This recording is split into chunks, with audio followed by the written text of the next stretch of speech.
We start with special counsel Jack Smith closing in on former President Donald Trump. The New York Times reporting a Mar-a-Lago maintenance worker helped move boxes into a storage room one day before a DOJ official came for the classified documents. The worker was reportedly helping Trump valet Walt Nauta move the boxes, but did not know what was inside of them. That comes from a New York Times report with one anonymous source, and NBC has yet to confirm that account. It comes on the heels of a similar Washington Post report, which says workers allegedly carried out a, quote, dress rehearsal for moving sensitive papers before his office received the May 2022 subpoena. And more shocking details from that report reveal that Trump showed those classified documents to other people. Quote, prosecutors have gathered evidence that Trump at times kept classified documents in his office in a place where they were visible and sometimes showed them to others. Trump has insisted he's done no wrong. I had every right to under the Presidential Records Act. You have the Presidential Records Act. I was there and I took what I took, and it gets declassified. I took the documents I'm allowed to. But reports indicate special counsel Jack Smith may not be convinced that Trump did no wrong. Bloomberg reporting Smith is poised to announce possible criminal charges in the days or weeks after Memorial Day. Joining me now to discuss all this is Elie Mystal, justice correspondent for The Nation. His book, Allow Me to Retort, A Black Guy's Guide to the Constitution, is now out in paperback. Go get yourself a copy. And Hugo Lowell, political investigations reporter for The Guardian. He broke the story earlier this week that Trump's lawyer warned him about retaining the classified documents. Elie, oh, goodness gracious. All right. So, Hugo, I'll start with you. This is what's kind of throwing me about this. It's bad enough that Trump had all this documentation and was clearly sort of moving it around one way or another. But this story that he was showing other people, I'm no international expert. I'm making my way through The Diplomat on Netflix, right? Like, I don't know all these rules. But if you have a former president who is showing documentation that is classified to random people who are coming into his office, isn't that potentially an additional charge on top of simply having the documents to begin with?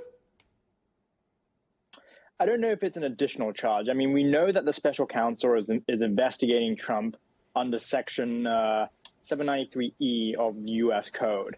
And that section is really important because it lays out two ways that you could be in violation. One is that you're in willful retention. And that is what the search warrant affidavit said when the FBI went to Mar-a-Lago to seize 101 classified documents. But very notably, there's this additional element about if you transmit this to other people. And that's really important because willful retention in and of itself isn't typically prosecuted by the Justice Department. But if you transmit it to other people, if you show other people, then that's the sort of aggravating move that causes the Justice Department to seek an indictment. So, Elie, you and I have both expressed many times our relative skepticism about how aggressive the DOJ is going to be. Jack Smith has been on the case. I mean, he's compared to Merrick Garland, he's been Jean Valjean, right? Like, I mean, this is a lot more we've seen get done in just the last couple of months than we saw anything from Merrick Garland. Do you think that this announcement that an indictment is sort of forthcoming, is it a sign of things to come, or do you think that a potential indictment is like, okay, hey, let's wrap up our stuff, we did our thing? Or do you think this is the beginning of something more? Oh, yeah. I mean, I think right now Jack Smith is living rent-free in Trump's head, and Trump has every reason to be worried about Smith, in part because of what Hugo was just saying. The kind of crime that Trump commit is a crime that he admits to again and again anytime anybody gives him free advertising, right? Because whenever he gets free advertising, he gets up there and says, no, I took these documents on purpose, and I had them because I was allowed to. His best legal argument was, who could know how many documents that I had? Everything is very confusing, right? If you contrast that actually to the Biden document issue that was happening, that was Biden's argument. It's like, he didn't know where everything was. I had some stuff on my couch. I don't know, right? Trump is saying, no, I knew exactly what I took because I was allowed to. And that's a very bad legal argument for him. So, no, I think Jack Smith is coming for the documents for January 6th. For the conspiracy, for the attempt to overthrow the United States government. I'm still skeptical about that. I'm still skeptical about whether or not Smith or anybody at the DOJ has what it takes to come after Trump for his attempted coup of the nation. But the documents thing, yeah, I think that's going to happen. As Hugo was saying, like showing them around is not in and of itself an additional charge. But at the point where you're doing it, it establishes culpability for the charges that they're already investigating him from. And I would love to know if while he was showing them around, if they had any of those little like sticky price tags on them for like how much it would take to get your very own copy of this document, right? That would be an additional charge. But showing them around itself goes to his culpability.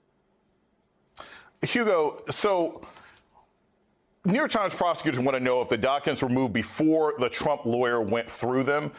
What is the significance of that? Because to me, I don't know why it necessarily matters whether they were moved here and there. The fact that they were moved before the DOJ came there, I think, is enough of an implication. But what's the importance of maybe the documents being moved before his lawyer? Does it implicate his lawyers? Does it show sort of conspiracy to hide the documents with Trump's legal team? Why is this particular part of the story key? Yeah, I don't think the fact that boxes are being moved into the storage room the day before DOJ showed up is indicative of anything other than the timing is really suspicious. But the Justice Department and the special counsel has been focusing on the movement of boxes because at the heart of the inquiry is this question of obstruction. Did Trump hide documents and pull them or have them arranged to be removed out of the storage room where he knew his lawyer was going to be searching because he wanted to illegally retain them?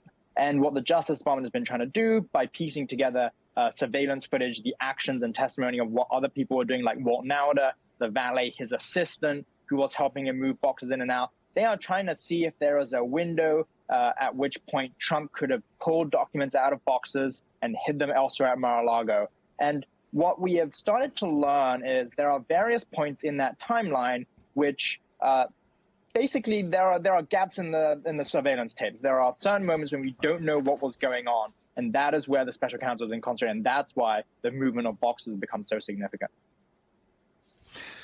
Ellie, I want to play you some sound from a former Trump lawyer and get your thoughts on the other side.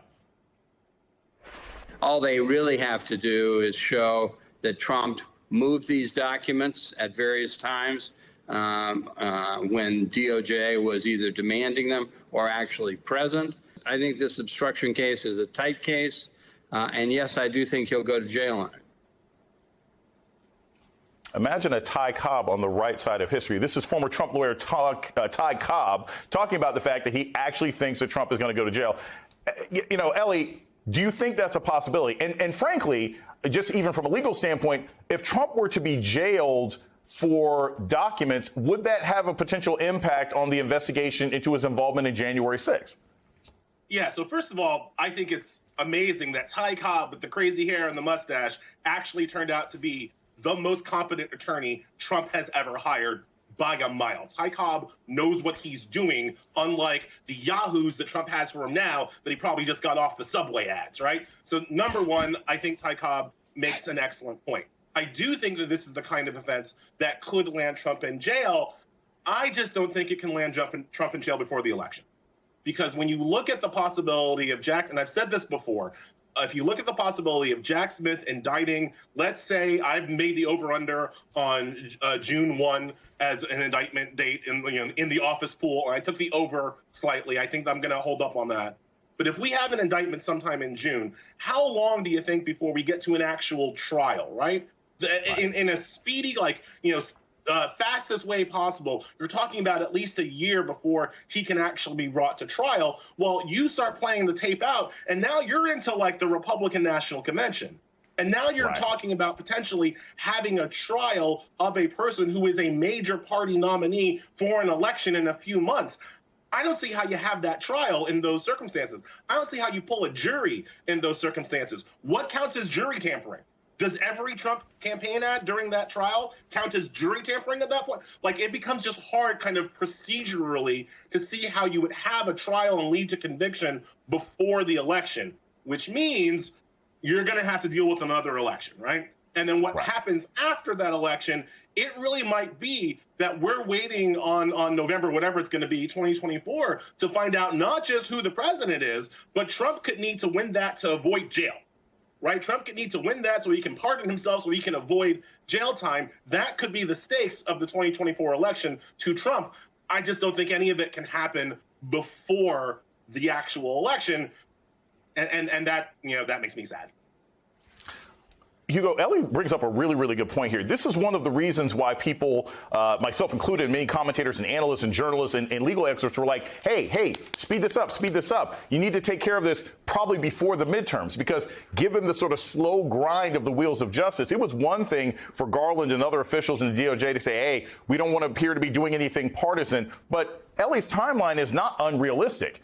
If they go at their current pace, it will be almost impossible to hold a trial during an actual Republican convention. So, Hugo, from your perspective, do you think they're going to try and speed things up? Do you think that after Trump becomes the nominee, that the DOJ will basically say, I guess we got to back off until next year? What do they do, because they've taken so long, and now you will be in the midst of a key political season when some of these indictments actually move to trial? It's an excellent question, and I'm actually totally in agreement with Ellie that the pre-trial conference timeline, if there is an indictment, will be a year, if not more. If you look at kind of previous cases involving Trump that have gone to trial, or cases that are currently ongoing, they have taken about a year. I mean, when we're talking about the Manhattan DA case, you're looking at about a year. The Trump Wall case took even longer, right? And it's not just about getting to a conviction. If he is convicted of a crime, Trump's going to appeal. So you're going to have to wait for an appeals process. And by the time you're through with all of this, let's say they sustain a conviction after appeal, what happens if he's already president then? Well, the Justice Department's Internal Office of Legal Counsel appear to be on the side that you cannot intervene and cannot prevent a president from discharging his duties. So what you may have, if Trump wins the election and he is also convicted, if it goes to trial, and these are all massive, massive ifs, you could have a criminal defendant as president and serving in office, which I think is just an extraordinarily remarkable situation.